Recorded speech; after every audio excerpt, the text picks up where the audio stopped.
ಆಸೆ ಮತ್ತು ದುರಾಸೆ, ಆಸೆ ದುಃಖಕ್ಕೆ ಮೂಲ ಅಂತ ಒಂದು ಥಾಟ್ ಇದೆ. ದಯವಿಟ್ಟು ಇದ್ರ ಬಗ್ಗೆ ಸ್ವಲ್ಪ ಪ್ರಕಾಶ ಚೆಲ್ಲಿ. ಕೆಲವು ಟೈಮ್ ಏನಾಗುತ್ತೆ ಅಂದ್ರೆ ಪರಿಸ್ಥಿತಿ ಮೇಲೆ ಮತ್ತೆ ಆಗಿನ ಜೀವನ ಶೈಲಿಗಳ ಮೇಲೆ ಹೋಗುತ್ತೆ. ಹಿಂದಿನ ಕಾಲಕ್ಕೂ ಈಗಿನ ಕಾಲಕ್ಕೂ ತುಂಬಾ ಡಿಫರೆನ್ಸ್ ಇದೆ.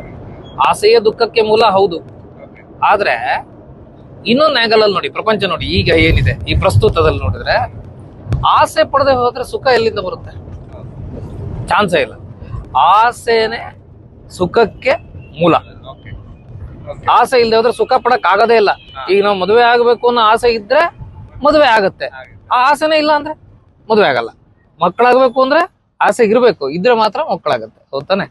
ಆಸೆಯೇ ಸುಖಕ್ಕೆ ಮೂಲ, ದುಃಖಕ್ಕೆ ಮೂಲ ಅಲ್ಲ.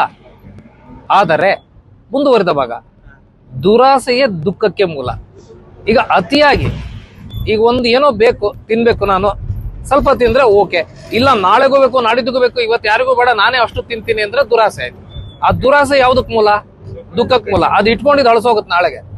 ಆದ್ರೂ ಕೂಡ ಇವನಿಗೆ ದುರಾಸೆ, ನಾಳೆ ಇಟ್ಕೊಂಡು ತಿಂತೀನಿ ಅಂತ. ಅವತ್ ಫ್ರೆಶ್ ಆಗಿದ್ದಾಗ 4 ಜನ ಕೊಟ್ಟಿದ್ರೆ ಅಲ್ವಾ, ಹೌದಾನೆ? ಅದು ದುರಾಸೆ ಆಯ್ತು. ದುರಾಸೆ ದುಃಖಕ್ಕೆ ಬಂತು, ಯಾಕಂದ್ರೆ ಮಾರನೇ ದಿನ ತಿನ್ನಕ್ ಹೋಗ್ತಾನೆ, ಅಳಸೋಗಿದೆ.